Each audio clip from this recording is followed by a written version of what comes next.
ศาสนาส่งเสริมการศึกษาและพัฒนาสังคมรายการนี้รับผิดชอบโดยอาตมาภาพประสาธิตธีระปัญโยผู้อำนวยการสถาบันธรรมาภิวัตรสถาบันเพื่อเผยแผ่พระพุทธศาสนาส่งเสริมการศึกษาและพัฒนาสังคมตั้งอยู่ณที่พักสงฆ์สถาบันธรรมาภิวัตรบ้านศพเตินตำบลศพปาดอำเภอแม่เมาะจังหวัดลำปางรายการนี้ออกอากาศทุกวันอังคารในเวลาตี 5ไปจนถึง7 โมงเมื่อเจ้าผ่านทางเครือข่ายสถานีวิทยุคลื่นสีขาวเพื่อชาวประชาซึ่งรับสัญญาณเอาไปออกอากาศกระจายเสียงหลายคลื่นหลายสถานีหลายจังหวัดออกอากาศผ่านทาง Facebook Live ซึ่งเป็นไลฟ์สดของสถานีวิทยุวัดฝ่ายหินตลอดจนถึงบันทึกเทปเอาไปออกอากาศผ่านทางสถานีวิทยุเพื่อการศึกษาและพัฒนาอาชีพRadio Network FM 99.50 เมกะเฮิรตซ์ของวิทยาลัยเทคนิคอปผ.แม่เมาะทุกวันศุกร์ในเวลา8 โมงเมื่อเช้าเป็นต้นไปตลอดจนถึงเอาไปออกผ่านทางเพจของสถาบันธรรมาภิวัตรซึ่งช่องทางสุดท้ายทางหลังนี้ท่านผู้ฟังสามารถไปติดตามรับฟังย้อนหลังไปก๊อปปี้ลิงก์ไปคัดลอกลิงก์ส่งแชร์เอาไปให้กับญาติธรรมทั้งหลายได้ยินได้ฟังกันได้แถมโดยท่านผู้ฟังวันนี้เฮาปะกันในบรรยากาศฟ้าฝนก็แต่ว่าค่อนข้างที่จะลดลงแล้วนะฮะแต่ยังไงก็ดีอุตุนิยมวิทยาเพิ่นเตือนว่าปีนี้ฝนจะยาวปีนี้ฝนจะหนักอาจจะไปตกหนักในช่วงของเดือนพฤศจิกายนซึ่งเป็นช่วงหน้าเกี่ยวเข้า ของเฮาหลายคนก็ชินชากับฝนตกในช่วงนั้นแล้วนะฮะซึ่งมันก็ส่งผลกระทบก็คือส่งผลให้เข้านั่นมันออกงอกมันแก่น้ำนะมันก็เลยออกงอกซึ่งมันก็เป็นผลเสียแต่หลายคนก็มีวิธีการป้องกันและก็แก้ไขนะฮะมากไปกว่านั้นท่านผู้ฟังด้วยความที่น้ำหนักเนี่ยเอาจำเป็นอย่างยิ่งที่จะต้องป้องกันเก็บของไว้ในที่สูงโดยเฉพาะบ้านที่อยู่ใกล้ห้วยใกล้แม่น้ำถ้าหากว่าน้ำนองมานัด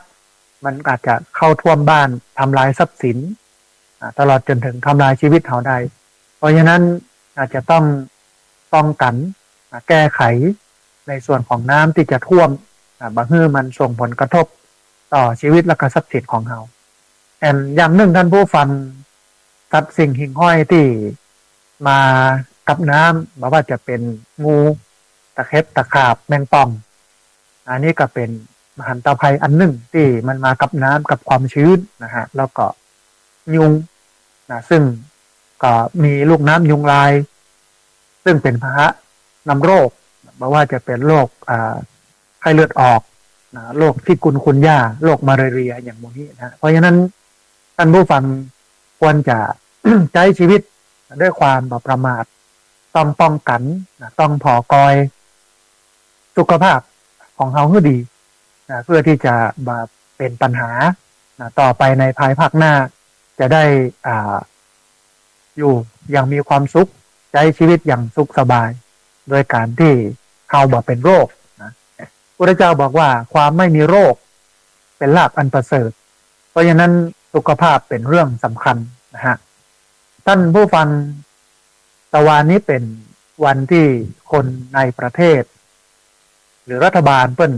สมมุติให้เป็นวันแม่เพราะว่าเป็นวันสำคัญของพระนางเจ้าพระพันปีหลวงซึ่งหลายคนก็ทำกิจกรรมรณรงค์เที่ยวบ้านเที่ยวจองเที่ยวหมู่บ้านบางท่านก็ไปปฏิบัติศีลปฏิบัติธรรมเพื่อตัวเองเพื่อแม่ตลอดจนถึงเพื่อพระพันปีหลวงนะฮะใน ช่วงวันที่ ถึงวันที่12ที่ผ่านมาท่านผู้ฟังอาตมาภาพได้ไปปฏิบัติธรรมร่วมกันกับคณาจารย์เจ้าหน้าที่นักศึกษาของมหาวิทยาลัยเชียงใหม่นะที่ศูนย์การศึกษามหาวิทยาลัยเชียงใหม่หริพูนชัยจังหวัดลำพูนอยู่ข้างศาลากลางจังหวัดลำพูน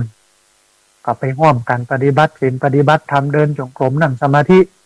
นะก็ดูเหมือนว่าจะเป็นปีที่17-18แล้วนะฮะเริ่มกันตั้งแต่ปีแรกมาจนถึงปีที่17-18ก็ได้ปฏิบัติธรรมกันมาอย่างอี้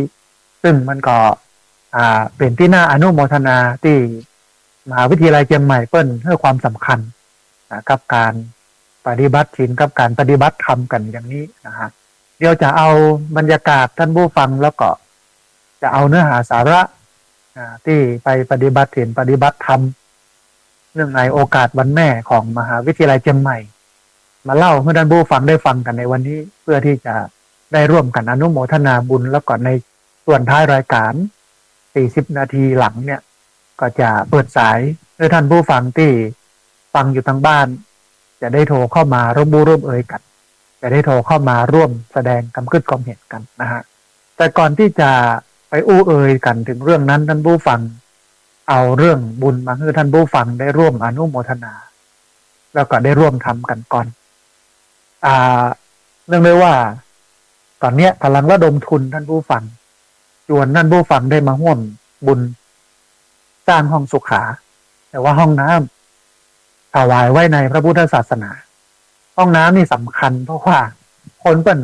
เจ็บปวดท้องเนี่ยนะฮะมันเป็นความทุกข์ถ้าเปิ้นได้ปลดปล่อยเนี่ยมันก็เป็นการปลดทุกข์เพราะนั้นการสร้างห้องน้ำก็เป็นสัญลักษณ์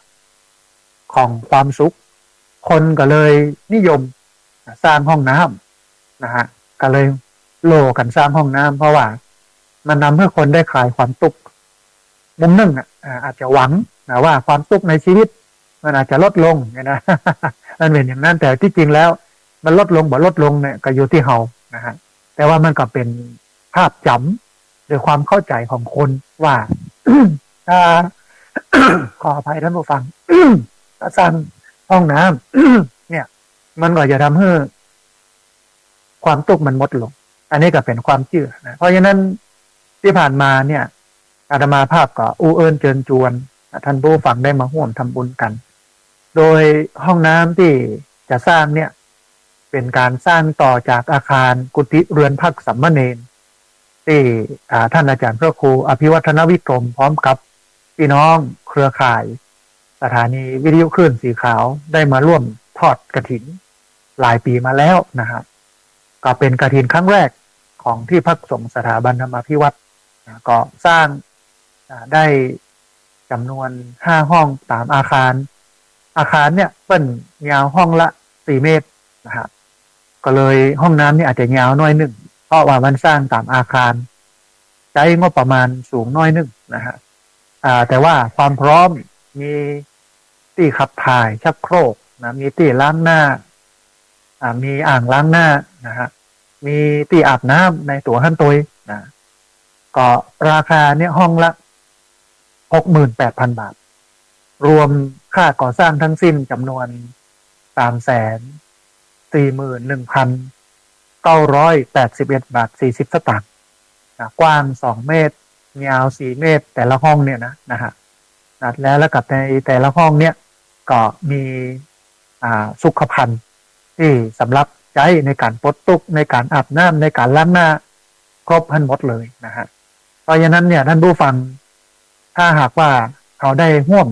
ทำบุญห้องน้ำเพื่อเปิดได้ใจมันก็เป็นกุศลอย่างหนึ่งที่ผ่านมาได้ อู้เอิญเชิญชวนญาติโยมได้มาร่วมทำบุญกันก็มีคุณโยมชดาพรอุบองคุณโยมนัชพัฒน์ลาจันทึกมีครอบครัวหมอยาแล้วก็ครอบครัวจารุสวัสดิ์มีคุณโยมนัทพัฒน์ศรีรินมีคุณโยมนัทพงศ์อบแก้วมีคุณโยมสุจิกาภูมิโคกรักมีคุณโยมภูวนัทอินทราชัย มีแม่สุบินชนะสงครามมีคุณโยมกันนิกาคุณโยมสาริกาพินโย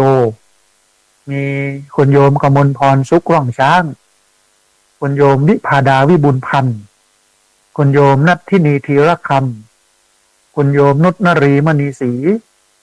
คุณโยมสุจีนจันทวงศ์แม่จันเรือนใส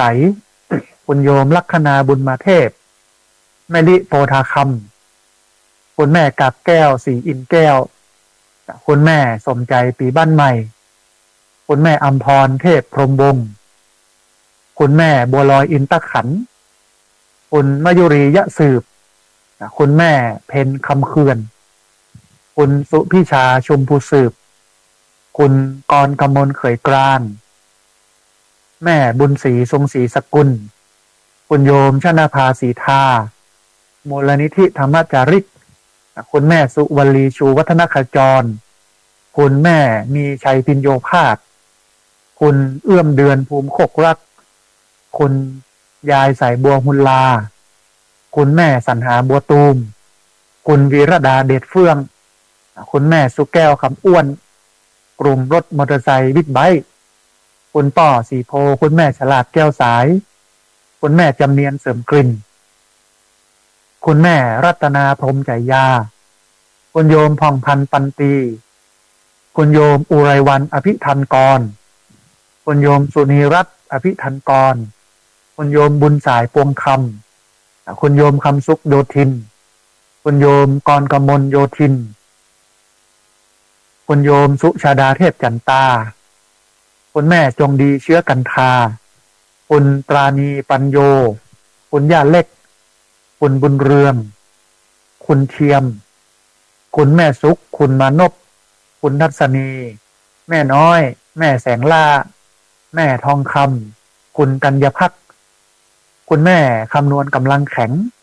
คุณโยมสมเกียรติสอนงามคุณโยมถาวรฟูเฟื่องคุณโยมบุญทิราโยธาคุณแม่พัดวงพรมสายคุณโยม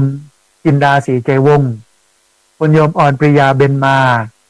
คุณโยมทัศนีหินวงศ์คุณโยมประนอมเปี้ยสายคุณโยมพัชระคณโคตคุณแม่สังเวียนสีม่วงคุณแม่ศรีนวลสุรินทร์มงคลคุณแม่พรธนาปโยคุณแม่เดือนเพ็ญทิมวางคุณบุญทิราโยธาคุณป้อสุนทรคุณแม่คำมีกาจุมนะฮะคุณโยมพันนิตราพรหมมินทร์คุณแม่น้อยทาอาสาคุณแม่พัดวงพรมสายคุณนงรักชัยชนะคุณแม่เกี่ยงคำสิริวงศ์คุณแม่จันฟองละอคุณแม่ศรีนวลวงชมพูคุณสมพรนันทนัทคุณปรินจอมอินตาคุณคำศรีที่เขื่อนนักเรียนโรงเรียนผู้สูงอายุตำบลศพปาดคุณโยมอัมพรโปธากาศคุณโยมสามารถผู้แพงคุณโยมสุทัศน์ดีมูลคุณแม่กัลยาสุนินทหงส์คุณโยมทัศน์ศรีชัยเมคาคุณโยมสุทธิชัยมั่นขันคุณโยมพันทิพย์ผมรีคุณโยมภูริทัศน์หมอยาคุณโยมเยาวลักษณ์ฟองมณีคุณโยมมัชชิมาแก้วมาลารองศาสตราจารย์ดร.ดวงหทัยกาญวิบูลย์ท่านชัชวาลฉายบุตรผู้ว่าราชการจังหวัดลำปางคุณโยมอัมพรสิทธินันท์คุณแม่อินแก้วตันวงศ์คุณแม่ขจรสารพีคุณโยมเกษินีดวงแก้วอาจารย์พระครูชลทานพิทักษ์คุณโยมนิตยาจินดาปลูกแม่ม่อมบ้านเราปะก๋อยคุณนันทนาเจียมวิสุทธิ์คุณแม่เทียนแก้วหนองยางคุณแม่จันตันบนคุณโยมสองเมืองสุวรรณสอนคุณโยมปรีชาวงอ้ายคุณสำเนียงคำพีระปาวงศ์คุณแม่คิมศรีอินแก้วคุณพ่อเต้าคุณแม่เมืองถาสุขใจคุณแม่สมจิตอินทรวิจิตรคุณโยมสุทธิชัยสุวรรณคุณแม่นิเวศยมศักดิ์คุณโยมอรุณรัตน์จำปูวันคุณแม่ศรีวันอุดมคุณพ่อสอนคุณแม่ตวยเตงเรือนนะฮะซึ่งผู้ที่ได้ร่วมทำบุญมาจำนวน105ท่านตอนนี้ได้ปัจจัยอยู่ที่119,627 บาทนะฮะ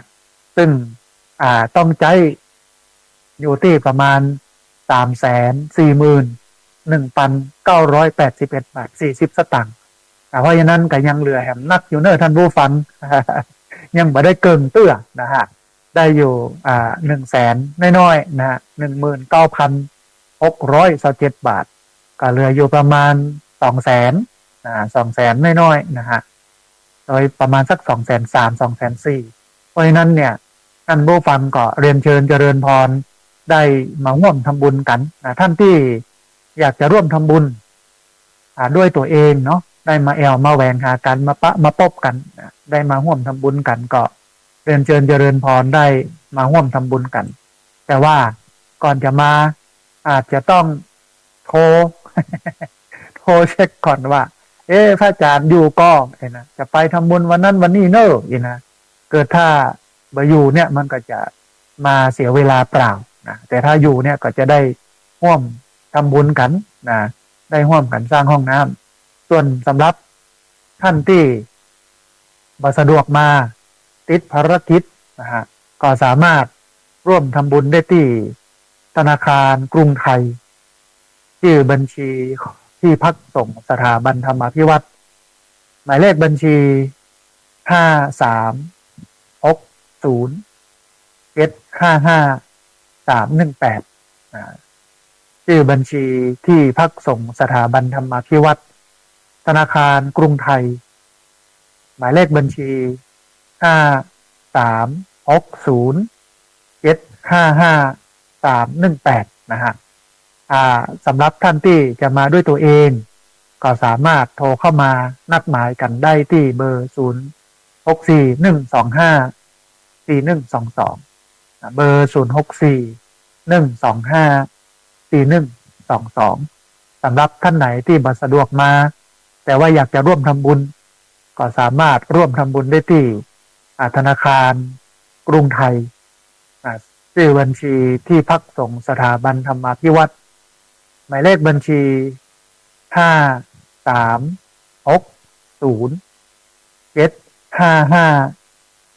5360755318นะฮะอันนี้ก็เป็นบุญหนึ่งที่เอามามาให้ท่านผู้ฟังได้ร่วมทำบุญกันแล้วก็เป็นข่าวดีว่าในช่วงวันที่13เดือนพฤศจิกายนพุทธศักราช2567ก็จะมีพิธีทำบุญทอดกฐินสามัคคีเพื่อสมทบทุนในการสร้างห้องสุขาที่ว่านี้นะฮะประมาณวันที่13เดือนพฤศจิกายนจะมีกฐินนี้นะฮะนักเรียนโรงเรียนผู้สูงอายุตำบลตบปาดเป็นอูกันเพราะว่าวันนั้นเทศเรื่องของกฐินก็คือสาระสำคัญไปว่ากฐินเนี่ยมันเป็นเรื่องของผ้าเพราะว่ากฐินเนี่ยมาจากคำว่าไม้สะดึงที่เปิ้นเอาไปขึงผ้าเพื่อผ้าตึงก็เลยกลายเป็นชื่อกฐินโดยสาระสำคัญก็คือผ้าเพราะฉะนั้น กฐินเนี่ยก็หมายความว่าเอาผ้าไปถวายทอดถวายให้กับพระสงฆ์เพราะว่าในสมัยพุทธกาล 2,500 กว่าปีเนี่ยผ้ามันหายากเสร็จแล้วพิธีเนี่ยก็ยาวนานมาจนถึงปัจจุบันแต่ว่าบางทีบางครั้งเขาก็หลงลืมเรื่องสาระสำคัญของกฐินไปเน้นที่ยอดปัจจัยกฐินแล้วก็เอามาสร้างมาแฝงศาสนวัตถุต่างๆที่จริงมันก็ดีแต่ว่าเขาจะไปลืมสาระสำคัญของกฐินที่ถึงเรื่องของผ้าเอาผ้าถวายพระเพื่อนุ่งเพื่อห่มส่วนปัจจัยเท่าใดก็ได้นะฮะอย่างใดก็ได้เพราะว่ามันเป็นบริวารกฐินทีนี้ ผู้สูงอายุเมื่อได้ฟังเพิ่นก็บอกว่าโอ้ถ้าอย่างนั้นก็ง่ายนะก็รับเป็นทำบุญกฐินส่วนปัจจัยก็บ่ต้องถึงนะจะนักจะน้อยก็เป็นเพียงเรื่องหนึ่งนะฮะก็เลยกำหนดหมายวันเวลาไว้ว่าเป็นวันที่13เดือนพฤศจิกายนพุทธศักราช2567เป็นวันพุธนะฮะวันพุธแล้วก็ วันที่15เนี่ยก็เป็นวันสุดท้ายของการทอดกฐินก็คือวันลอยกระทงหรือว่าวันยี่เป่งอันนี้ก็เอิญเชิญชวนกับท่านผู้ฟังเนอะได้มาทำบุญทอดกฐินสามัคคีเพื่อ พื่อสมทบทุนในการสร้างห้องสุขาหรือสร้างห้องน้ำถวายไว้ในพระพุทธศาสนาณที่พักสงฆ์สถาบันธรรมาภิวัตรบ้านศพเตินตำบลศพปาดอำเภอแม่เมาะจังหวัดลำปางในวันพุธที่13พฤศจิกายนพุทธศักราช2567เวลา 13 นาฬิกานะฮะบ่ายโมงเป็นต้นไปของวันที่13พฤศจิกายนซึ่งเป็นวันพุธก็เรียนเชิญเจริญพรได้มาร่วมทำบุญกันได้แล้วก็ได้มาร่วมกันออกโครงการเลี้ยงนะคนที่จะมางานกฐินนะฮะมาทำบุญเลี้ยงลงทานคนที่จะมาร่วมทำบุญกฐินแล้วก็วันก่อนได้ไปร่วมปฏิบัติธรรมกับคณาจารย์เจ้าหน้าที่นักศึกษามหาวิทยาลัยเชียงใหม่เพื่อนก็ถามว่ามีบุญอะไรอย่างได้มาร่วมทำพ่องก็ได้บอกไปว่าก็จะสร้างห้องน้ำโดยทอดกฐินสามัคคีเพื่อสมทบทุนในการสร้างห้องน้ำในวันพุธที่13พฤศจิกายนพุทธศักราช2567เวลาบ่ายโมงซึ่งนักเรียนโรงเรียนผู้สูงอายุนะเปิ้นเป็นเจ้าภาพใหญ่นะในการทอดกฐินซึ่งปัจจัยสำคัญจะได้10,000-20,000ก็แล้วแต่นะฮะแต่ว่าพิธีเนี่ยมันได้เอาผ้าไปถวายให้พระสงฆ์ได้ใช้อปโรกนกรรมเสร็จแล้วก็ไปทำยติจตุตกรรมในพระอุโบสถก็เป็นอันเสร็จสิ้นงานกฐินส่วนปัจจัยก็ไม่ได้เป็นเรื่องสำคัญส่วนพี่น้องทางมหาวิทยาลัยเชียงใหม่เมื่อเปิ้นฟังเปิ้นก็เกิดศรัทธาเปิ้นก็จะได้มาร่วมบุญกันตัวในวันที่13พฤศจิกายนก็ตามจำนวนบ่นักบ่น้อยสัก20 คน30 คนหรือว่า15 คนอย่างเนี้ยโดยประมาณนั้นนะฮะอันนี้ก็เป็นข่าวบุญที่เอามาให้ท่านได้ร่วมอนุโมทนาได้ร่วมทำกันแล้วก็มีแผ่นข่าวบุญหนึ่งซึ่งก็ใกล้ๆนี้นะฮะในวันที่ในส่วนของวันที่ใกล้ๆนี้จะมีการทำบุญนะเกี่ยวกับเรื่องของงานจัดตั้งมูลนิธิธีระปัญโยนะฮะก็จะทำบุญในวันพุธที่25เดือนกันยายนพุทธศักราช2567วันพุธที่25กันยายนพุทธศักราช2567เวลาบ่ายโมงเหมือนกันก็จะทอดผ้าป่าเพื่อสมทบทุนในการจัดตั้งมูลนิธิธีระปัญโยนะฮะอันนี้ก็คนทั่วไปก็มาร่วมทำบุญกันมาเป็นงานใหญ่อะไรยัง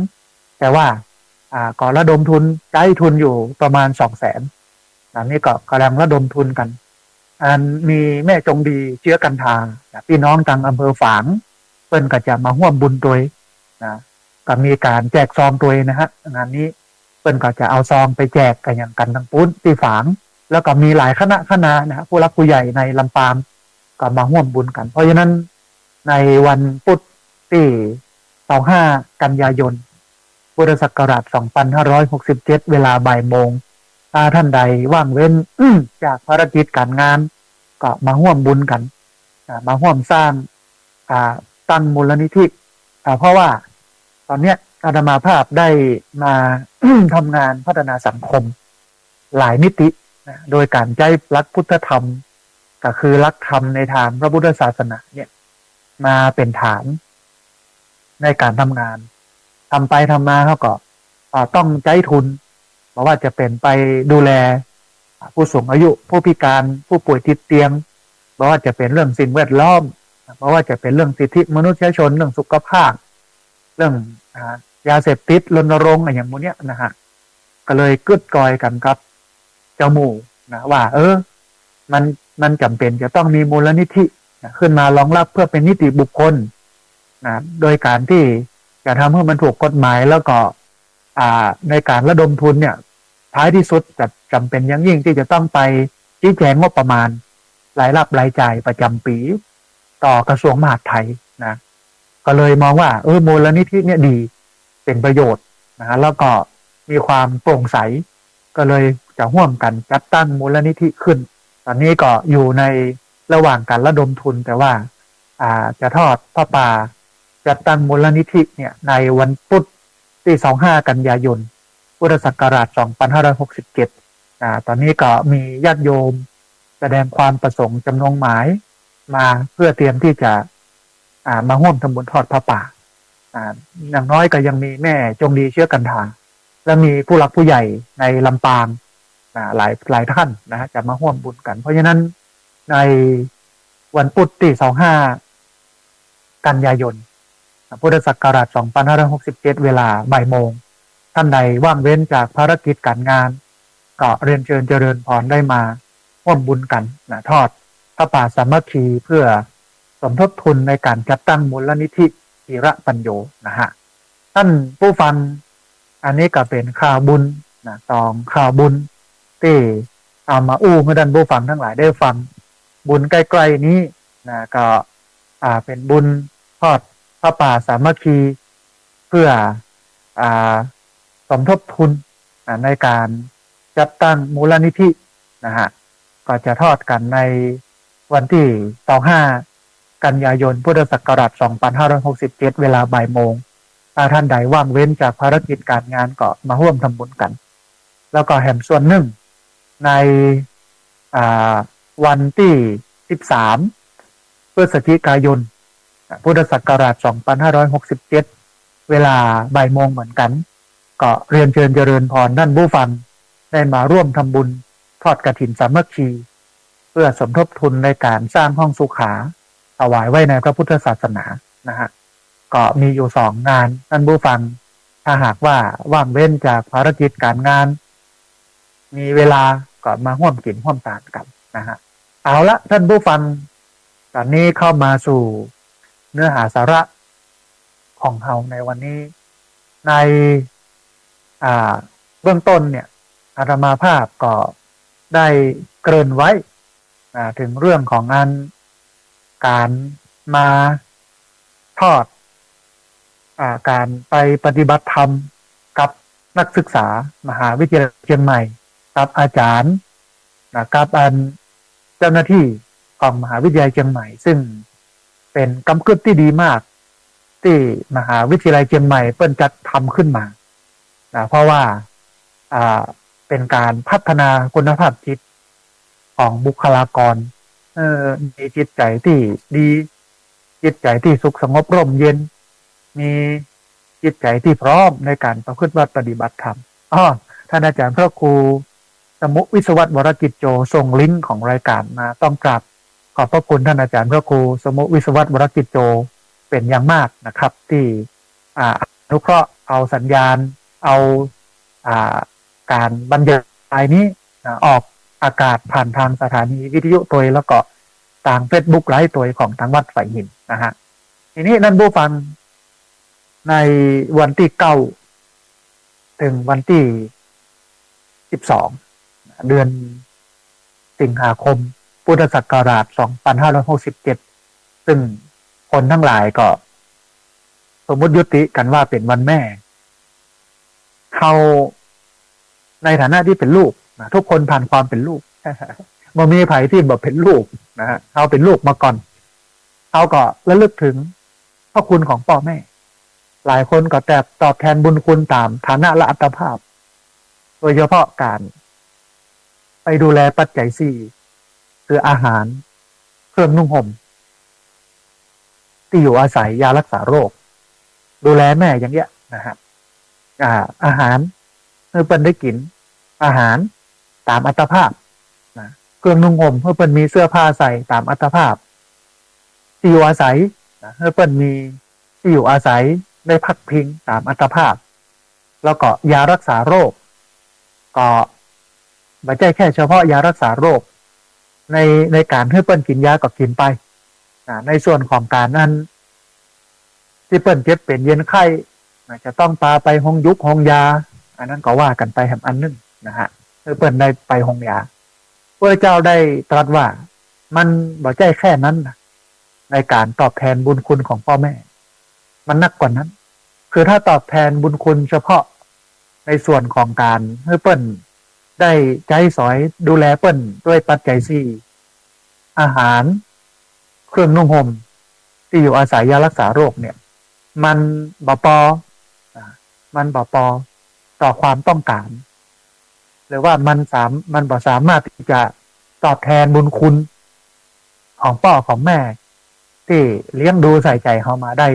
เท่าที่ควรนะแต่ว่าการที่จะตอบแทนบุญคุณ พ่อแม่ได้อย่างสมน้ำสมเนื้อเนี่ยก็คือในส่วนของการเกื้อกูลนะให้เปิ้ลนั่นได้เข้าถึงซึ่ง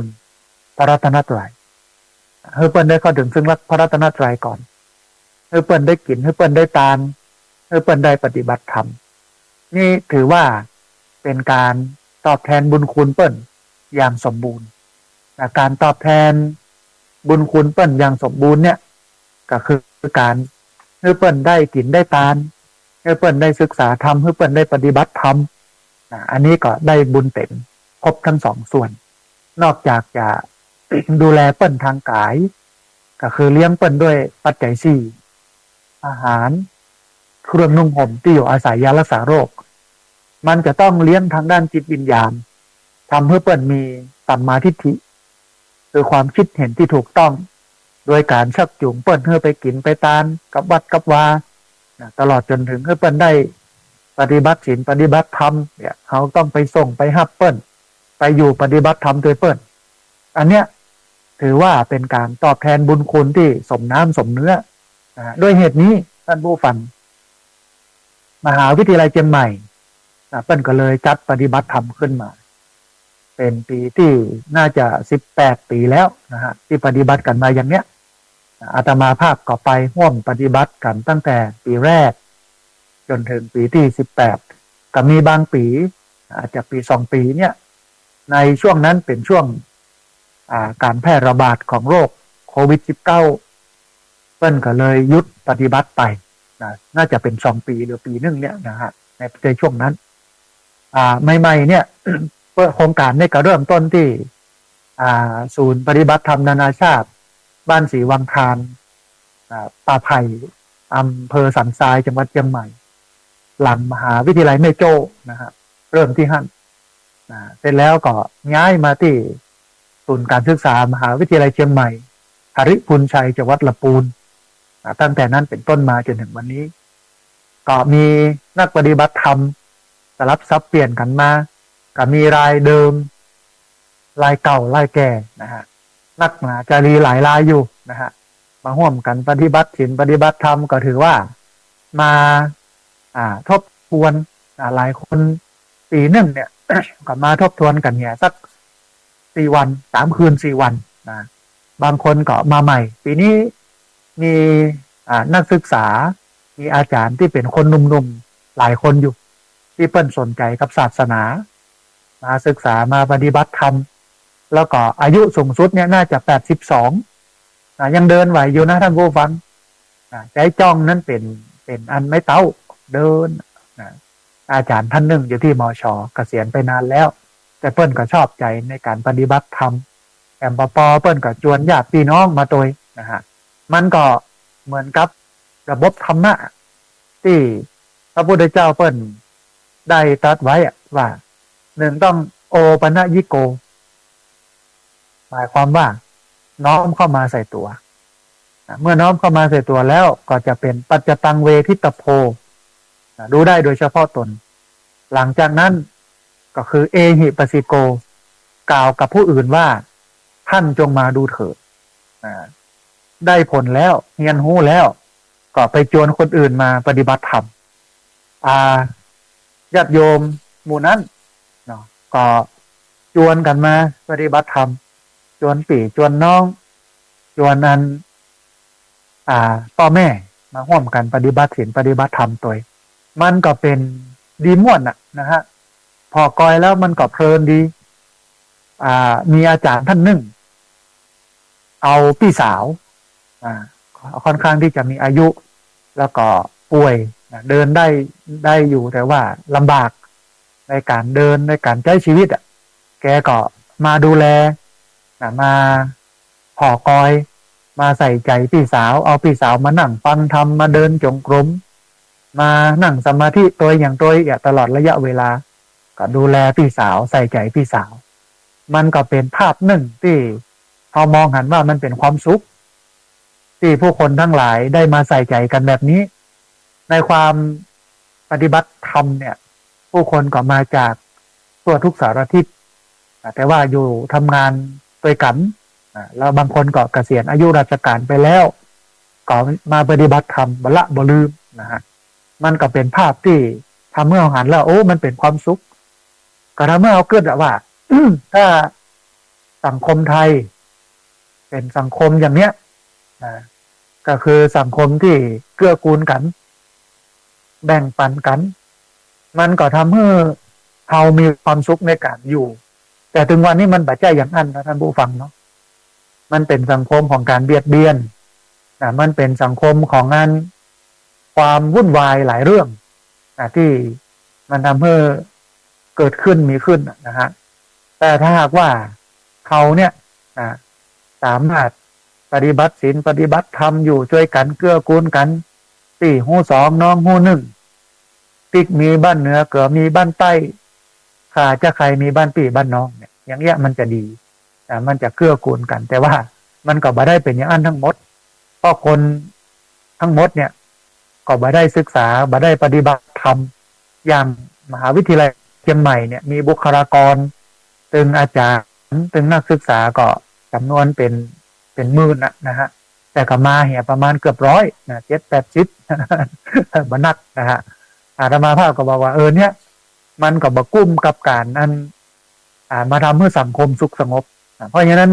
ก็เลยแนะนำว่าต้องเอหิปัสสิโกคือกล่าวกับผู้อื่นว่าท่านจงมาดูเถิดจะไปจวนคนอื่นมาศึกษามาปฏิบัติธรรมและวันนี้ท่านผู้ฟังก็จะอู้ถึงเรื่องของการปฏิบัติท่านผู้ฟังได้ฟังกันเพื่อให้เกิดความเข้าใจในการปฏิบัติโดยนะฮะที่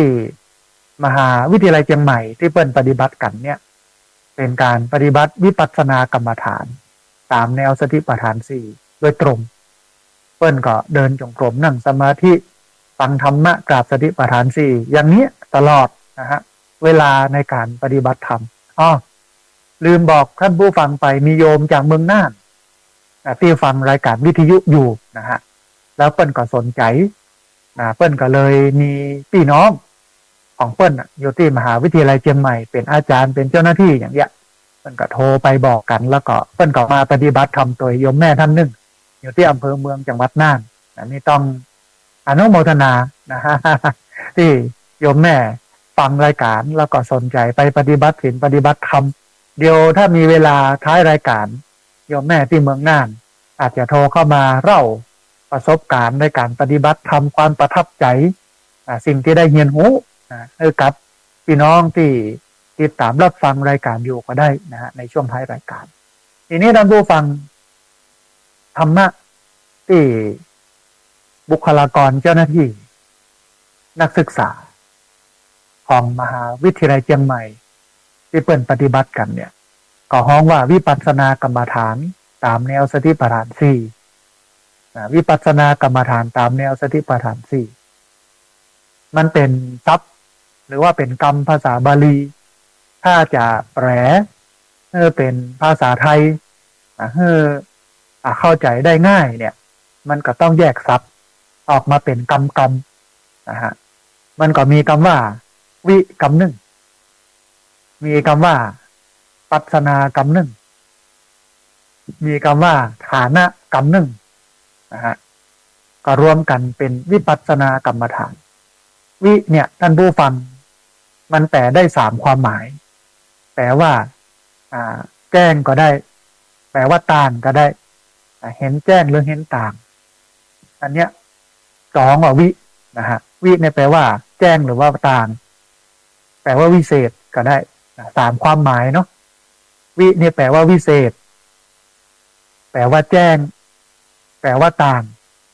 ปัสสนาเนี่ยก็แปลว่าการเห็นหรือการดูคนก็เลยเอาไปใช้เป็นวิปัสเป็นทัศนาหรือว่าทัศนศึกษาทัศนศึกษาก็มาจากคำว่าทัศนาหรือว่าทัศนะแปลว่าการเห็นหรือการดูกรรมะแปลว่าการกระท ฐานะแปลว่าที่ตั้งนะวิเนี่ยแปลว่าวิเศษแปลว่าแจ้งแปลว่าต่างปัสสนาคือการเห็นและการดูกัมมะแปลว่าการกระทำฐานะแปลว่าที่ตั้งรวมกันแล้วก็คือวิปัสสนากรรมฐานแปลว่าที่ตั้งแห่งการกระทำเพื่อให้เห็นวิเศษเพื่อให้เห็นแจ้งเพื่อให้เห็นต่างอันนี้คือความหมายของคำว่าวิปัสสนากรรมฐานวิปัสสนากรรมฐานแปลว่าที่ตั้งแห่งการกระทำเพื่อให้เห็นวิเศษเห็นแจ้งเห็นต่างมันก็มีประเด็นท่านผู้ฟังอยู่2ประเด็นแรกก็คือเห็นจะใดที่เปิ้นฮ้องกันว่าเห็นวิเศษเห็นแจ้งเห็นต่างแล้วก็การกระทำที่ตั้งมันอยู่ตัดใดที่ให้เอาไปพอมันก็จะมีอยู่2ประเด็นเอาประเด็นหลังก่อนท่านผู้ฟังเอาประเด็นเห็นวิเศษเห็นแจ้งเห็นต่างนี่ก่อนเห็นวิเศษเห็นแจ้งเห็นต่างเห็นยังไงถึงวันนี้เรามองโลกตั้งปินเรามองโลกผิดนะคือเรามองโลกโดยที่เราไม่ได้เห็นตามความเป็นจริงไม่ได้เห็นความเป็นจริงของโลกในชีวิตแต่ว่าเรามองโลกโดยการมองของเราเนี่ยมันเป็นการมองเพื่ออยากจะให้มันเป็นอย่างนั้นมันเป็นอย่างนี้อันนี้คือการมองของเราไม่ได้มองแบบยะถาภูตะญาณทัสสนะคือการเห็นโลกหรือการมองโลกตามความเป็นจริงการเห็นวิเศษเห็นแจ้งเห็นต่างเนี่ยมันเป็นการเห็นโลกอย่างความจริงมันต้องย้อนไปท่านผู้ฟังสมัยที่พระพุทธเจ้าบำเพ็ญเพียรเว้นจากการบำเพ็ญเพียรทุกขกิริยาแล้วพุทธเจ้าก็ไปนั่งใต้ต้นโพนั่งคัดสมาธิมาเจริญวิปัสสนากรรมฐานและสมถกรรมฐานหรือทำสมาธิใต้ต้นโพสิ่งหนึ่งที่พระองค์เข้าใจชัดเจนแล้วก็เป็นเหตุที่ทำให้พระองค์นั้นตรัสรู้ก็คือเห็นโลกและชีวิตเนี่ยมันเป็นไตรลักษณ์มันเป็นไตรลักษณ์คือเห็นโลกและชีวิตเนี่ยมันมีการเกิดขึ้นเป็นธรรมดามันมีการตั้งอยู่เป็นธรรมดามันมีการดับไปเป็นธรรมดาอันนี้คือสิ่งที่พระพุทธเจ้าหูคือสิ่งที่พระพุทธเจ้าเปิ้นเข้าใจโลกและชีวิตว่าในโลกเนี้ยทุกอย่างบอกว่าจะเป็นสิ่งของบอกว่าจะเป็นวัตถุบอกว่าจะเป็นคนล้วนเกิดขึ้นเป็นธรรมดาล้วนตั้งอยู่เป็นธรรมดาล้วนดับไปเป็นธรรมดาเกิดขึ้นตั้งอยู่แล้วก็ดับไปเป็นอนิจจังบ่มั่นบ่เที่ยงทุกขังทนอยู่ในสภาพเดิมได้ยาก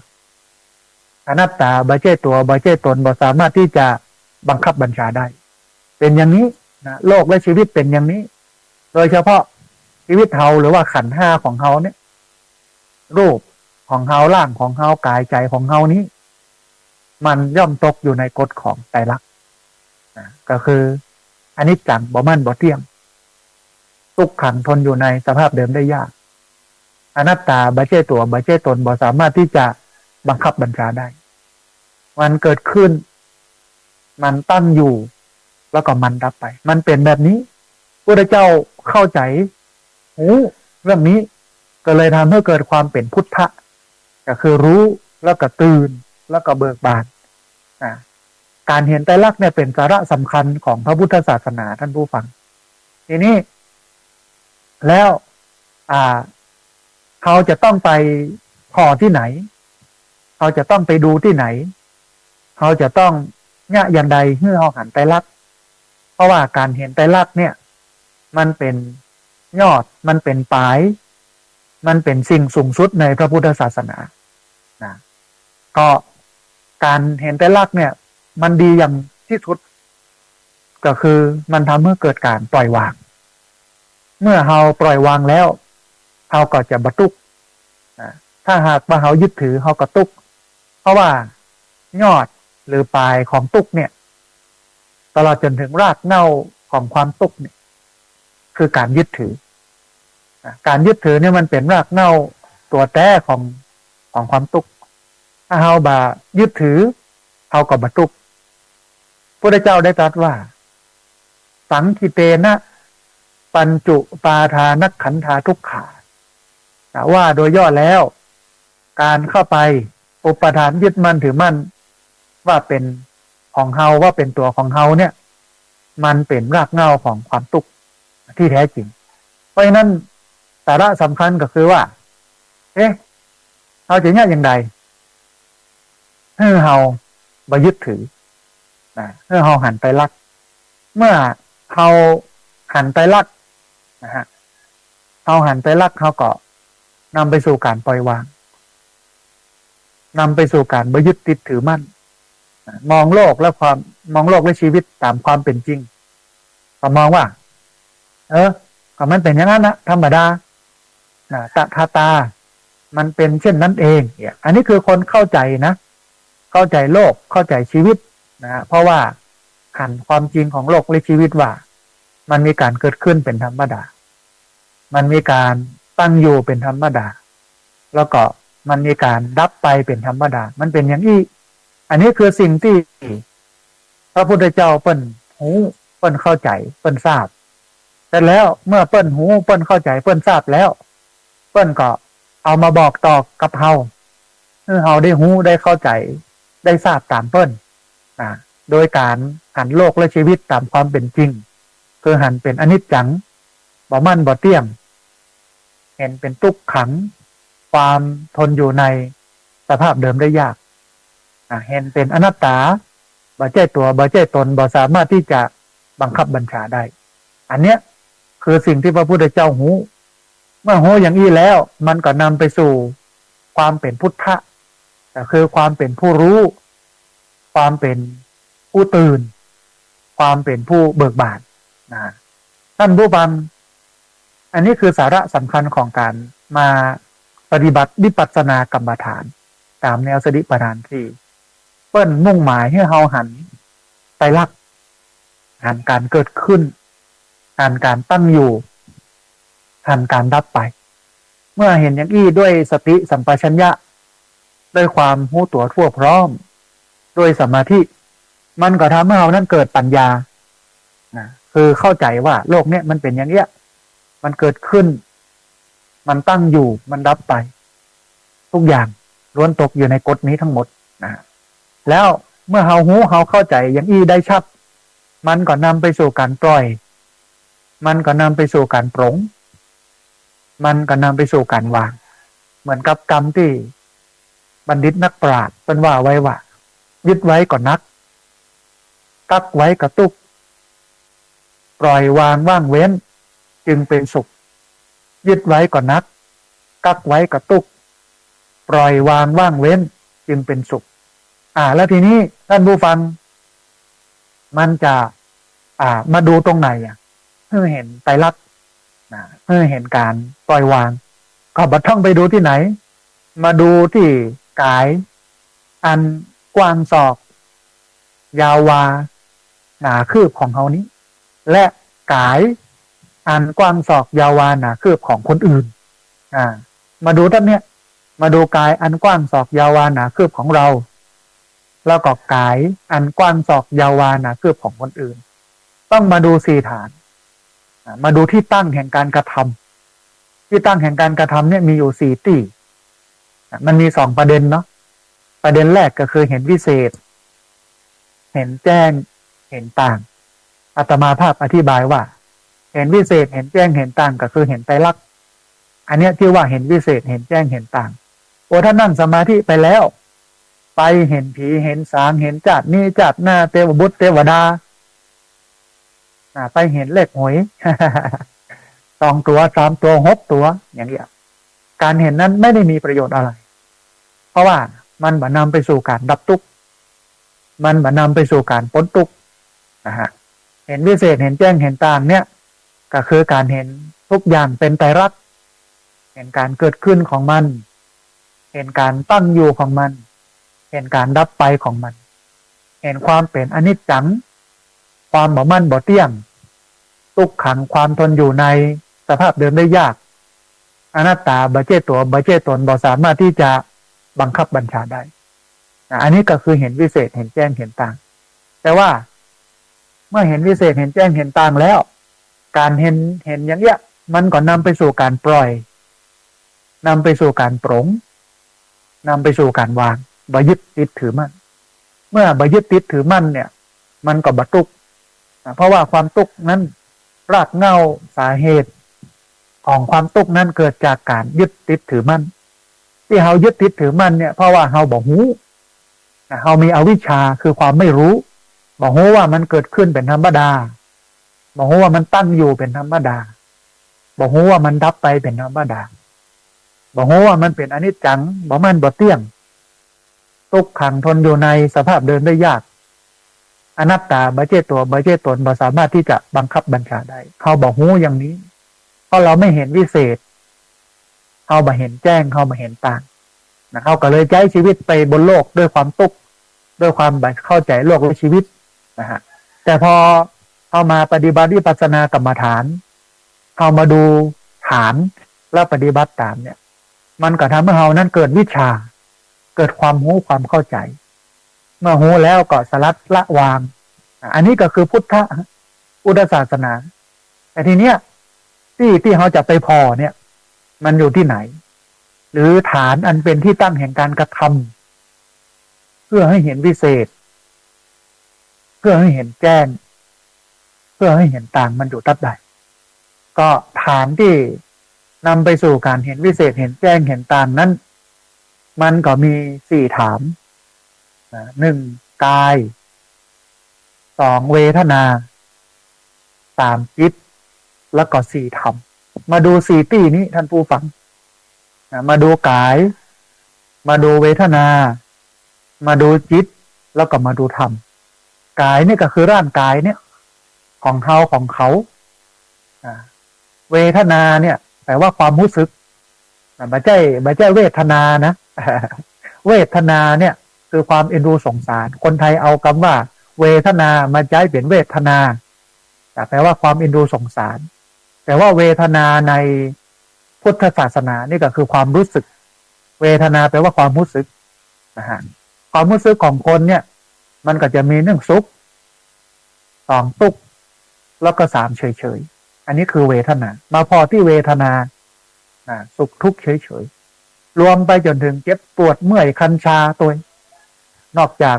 สุขทุกข์เฉยๆแล้วเนี่ยก็รวมไปจนถึงเจ็บปวดเมื่อยคันชาอันนี้คือเวทนาแต่มันนั่นคือจิตก็คือความคิดมาดูความคิดมาพอความคิดหันความคิดตั้งแต่การเกิดขึ้นหันความคิดตั้งแต่ตั้งอยู่แล้วก็หันความคิดตั้งแต่จนมันดับไปอันนี้คือจิตแถมอันนึงเป็นธรรมคือสิ่งที่เกิดขึ้นกับจิต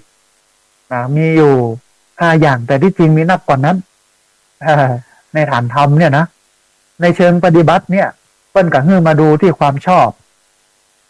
ความบ่ชอบความง่วงความฟุ้งซ่านและความสงสัยชอบไม่ชอบง่วงฟุ้งซ่านสงสัยรวมกัน5อย่างภาษาบาลีเปิ้นใช้คำว่านิวรธรรมทั้ง5นิวรธรรมทั้ง5ชอบไม่ชอบง่วงฟุ้งซ่านสงสัย5อย่างนี้นะฮะนี่วรธรรมทั้ง5มาพอ5อย่างนี้ที่จริงในการดูกายเนี่ยมันก็มีย่อยออกไปแหมดูกายนี้มาดูที่อันแรกเลยสิ่งที่จะต้องดูก็คืออานาปานสติปัฏฐะในส่วนของลมหายใจเข้าออกหมายความว่าเอาลมหายใจเข้าออกเนี่ยมาเป็นอารมณ์มาเป็นสิ่งที่ดูลมหายใจเข้าออก2อิริยาปัฏฐปัปพะมาดูอิริยาบถทั้ง4ไม่ว่าจะเป็นการยืนเดินนั่งนอนอันที่3สัมปชัญญะปัปพะมาพอสัมปชัญญะก็คืออิริยาบถย่อยหูเข้าเหยียดออกเหลียวหน้าแลหลังก้มเงยกินข้าวอาบน้ำใช้ชีวิตประจำวันยืนเดินนั่งนอนอย่างโมเนี้ยอันนี้คือสัมปชัญญะปัปพะอีกอันหนึ่งก็คือนวสีวัติกะปัปพะมาพิจารณาซากศพท ท่านผู้ฟัง9 ชนิดตั้งแต่ตายวันแรกตาย2 วัน3 วันเน่าเปื่อยเป็นน้องเป็นยังแตกปิจนเหลือแต่กระดูกอันนี้ก็คือการไปดูนวสีวติกะปัปพะซากศพทั้ง9ทาตุมนสิกาละปัปพะการพิจารณาร่างกายของเขาว่าเป็นธาตุทั้ง4ดินน้ำลมไฟส่วนดินก็คือส่วนที่เป็นแข็งแข็งอันได้แก่จีนเอ็นกระดูกหนังอย่างนี้เป็นต้นนะฮะส่วนที่เป็นน้ำก็คือมาดูน้ำที่มันอยู่ร่างกายน้ำอุจจาระน้ำปัสสาวะนะฮะที่มันอยู่ในกายเขานะฮะไปพอกอยตับนี้นะลมก็คือลมขึ้นเบื้องบนลมลงเบื้องต่ำไปดูธาตุลมไปดูธาตุไฟที่มันอยู่ในกายนะฮะอยู่ในกายของเฮามันมีหลายประเภทลมขึ้นเบื้องบนลมลงเบื้องล่างลมที่มันอยู่ในตัวลมที่มันอยู่ในท้องอันนี้คือธาตุลมนะฮะลมดินน้ำลมไฟธาตุไฟนั้นทำให้เฮานั้นเนี่ยมีความร้อนในร่างกายเอาไว้เผาผลาญในร่างกายอันนี้คือธาตุไฟความอุ่นแกะความอุ่นของร่างกายอุณหภูมิของร่างกายนะอันนี้ก็คือไฟนะฮะก็พิจารณาดินน้ำลมไฟนะรวมไปจนถึงปฏิกูลปัปพะการพิจารณาร่างกายว่าเป็นของปฏิกูลเป็นของบางามเป็นของสกปรกแต่ที่จริงมันก็เป็นอย่างนั้นร่างกายเขาท่านผู้ฟังมันเป็นของบางามมันเป็นของสกปรกมันเป็นของที่บ่น่ายึดบ่น่าถือเนี่ยสาระสำคัญของการมาพิจารณาในฐานกายเนี่ยก็เพื่อที่จะให้เรานั้นได้หันความบ่สวยบ่งามของร่างกายความบ่มั่นบ่เตี้ยงของร่างกายยกตัวอย่างนะท่านผู้ฟังหากว่าเราซักผ้ามาใหม่ๆนะซักผ้ามาใหม่ๆนะฮะ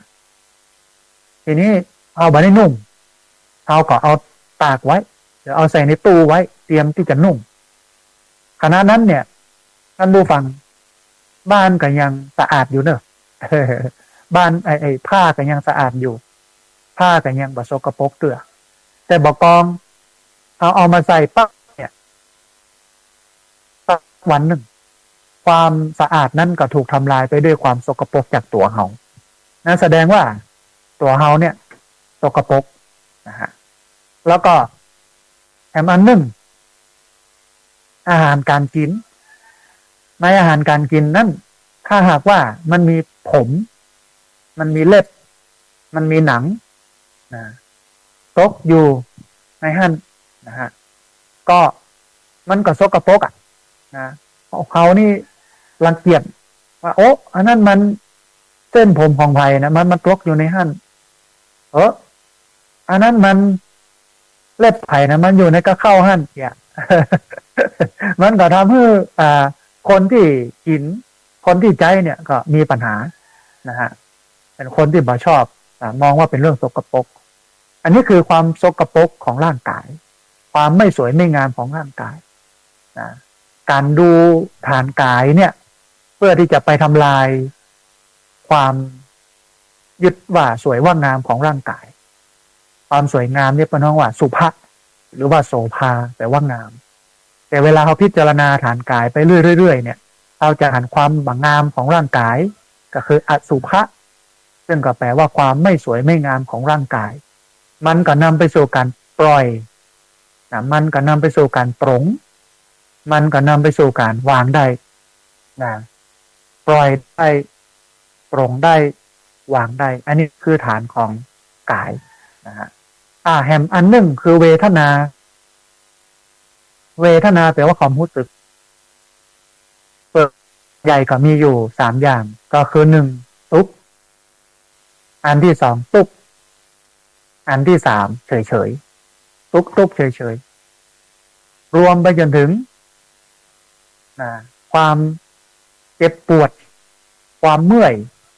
ความคันแล้วก็ความชาของของกายเจ็บปวดเมื่อยคันชาของกายเป็นอย่างนั้นนะฮะอันเนี้ยเป็นความทุกข์สาระสำคัญของการดูเวทนาคือความเจ็บปวดเมื่อยคันชาตุกๆเฉยๆเนี่ยก็เพื่อที่จะเขานั้นนะได้หันถึงความทุกข์ของร่างกายถึงความทุกข์ของร่างกายว่าร่างกายนั้นเนี่ยมันเป็นความทุกข์แต่มันทุกข์จริงๆนะอันนี้ก็คือเวทนาเมื่อเราหันทุกข์แต่มันกับตึงทุกข์แต่ท่านผู้ฟังเพราะความเวทนาเนี่ยมันถูกปิดบังด้วยเป็นห้องว่า